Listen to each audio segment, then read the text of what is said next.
একটা সময়ের কথা, বাংলাদেশের এক প্রত্যন্ত গ্রামে বাস করত আক্তা নামের এক কৃষাণ। ছোট্ট একটা মাটির ঘরে স্ত্রী আর 2 ছেলে মেয়েকে নিয়ে তার সংসার।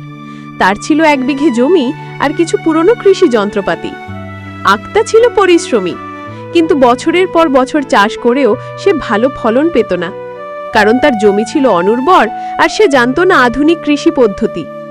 তবুও সে হাল ছাড়েনি। প্রতিদিন ভোরে সূর্য ওঠার আগে সে মাঠে যেত আর ফিরে আসত সন্ধ্যায়।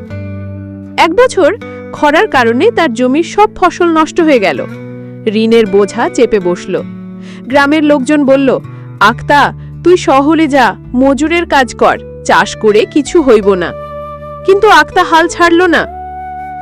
একদিন সে বাজারে গিয়ে কৃষি বিভাগের এক অফিসারের সাথে দেখা করল।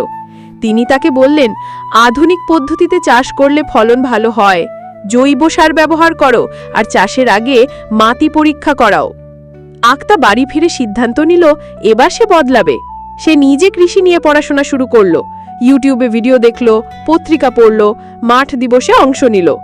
সে তার জমিতে কম খরচে জৈব সার বানাতে শিখল, গোবর, শুকনো পাতা এবং রান্নাঘরের বর্জ্য দিয়ে।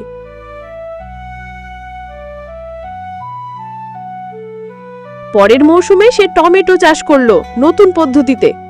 প্রথম দিকে সবাই হাসলো, বলল, এই সব শিক্ষা খেয়াল, কাম কি হইব। কিন্তু যখন ফসল উঠল সবাই অবাক হয়ে গেল। তার টমেটো বড়, রঙিন আর বাজারে দামে বিক্রি হলো দ্বিগুণে। সে তার ঋণ শোধ করলো, একটা বাইসাইকেল কিনলো, ছেলে মেয়েদের স্কুলে ভর্তি করালো। এরপর সে শুধু থেমে থাকেনি। বছরের পর বছর নতুন সবজি চাষ করলো, শসা, ফুলকপি, লাউ। সেই গ্রামে ছোট এক কৃষক দল গঠন করলো, যেখানে সে অন্যদের আধুনিক চাষ শেখাতে লাগলো। 5 বছর পর সেই আক্তা, যাকে সবাই বলতো গরিব কৃষাণ, আজ গ্রামের কৃষি উদ্যোক্তা।